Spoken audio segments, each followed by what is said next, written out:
Alhamdulillah, alhamdulillahirabbil alamin. Wassalatu wassalamu ala Rasulillah wa ala alihi wa sahbihi wa man tabi'ahum bi ihsan ila yaumiddin. Amma ba'd. Bersyukur kita panjatkan atas kehadirat Allah Subhanahu wa taala yang telah melimpahkan kepada kita semua berbagai macam nikmat, rezeki serta karunia-Nya, sehingga pada kesempatan kali ini kita masih mampu untuk menyaksikan risalah atau tausiah yang akan membawa kita kepada keimanan yang kokoh. Salawat serta salam tak lupa pula tercurahkan atas baginda Nabiullah Nabi Muhammad SAW yang telah mengantarkan kita dari zaman jahiliyah menuju zaman yang berakhlakul karimah seperti saat ini.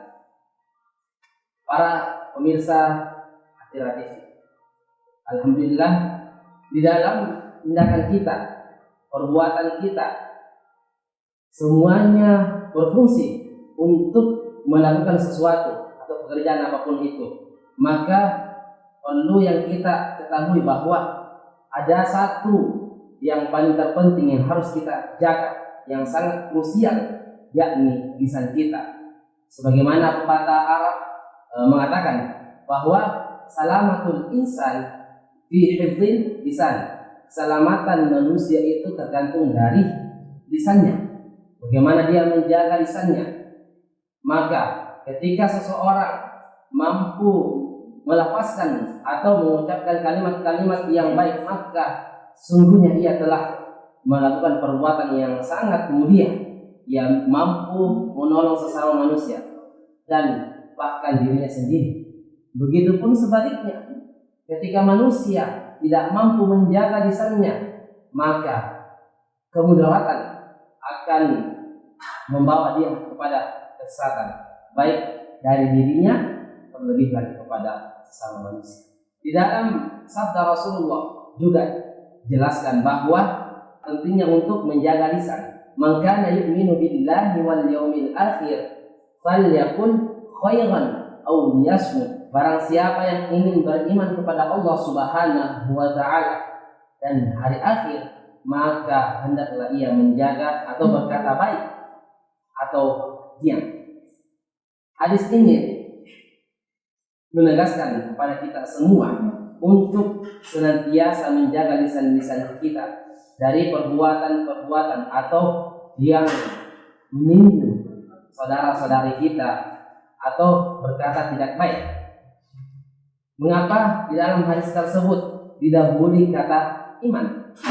Karena pondasi utama seseorang atau sebagai umat Islam adalah keimanan. Ketika keimanan itu sudah ada di dalam diri manusia, maka tentunya ia akan terhindar dari yang namanya perbuatan-perbuatan keji atau perbuatan-perbuatan buruk. Maka dengan itu keimananlah yang mendasari kita untuk bertindak. Nah, salah satunya adalah ketika kita berbicara, ketika kita melontarkan kalimat-kalimat, maka tentunya keimanan kita lah yang akan menjaga kita dari perbuatan menghina atau mencaci maki saudara-saudara kita. Begitupun dalil atau hadis yang sudah saya bacakan tadi diikuti dengan kata akhirat.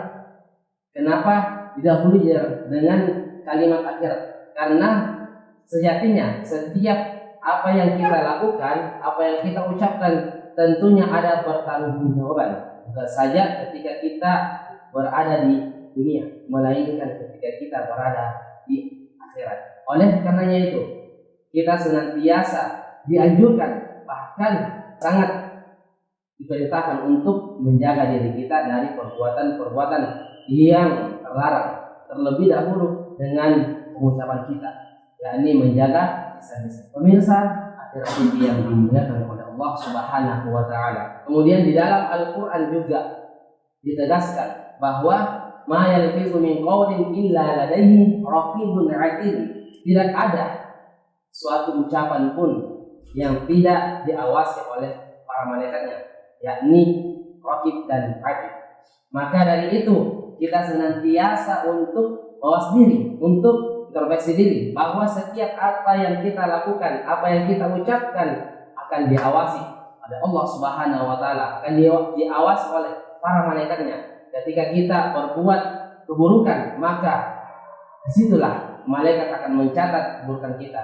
Ketika kita berbuat kebaikan, maka disitu pula malaikat akan mencatat kebaikan kita, yang tentunya akan kita pertanggungjawabkan kelak di akhirat. Pemirsa Atira TV yang dimuliakan oleh Allah Subhanahu wa taala. Nah, bagaimana dengan hubungan ketika kita berada di era modern saat ini ya? Maka salah satu bentuk menjaga lisan kita adalah menjaga penggunaan gadget kita, menjaga diri kita dari berita-berita yang tidak akurat, berita-berita yang dapat mendorong kita untuk menjadi tidak baik, bahkan memprovokator kita.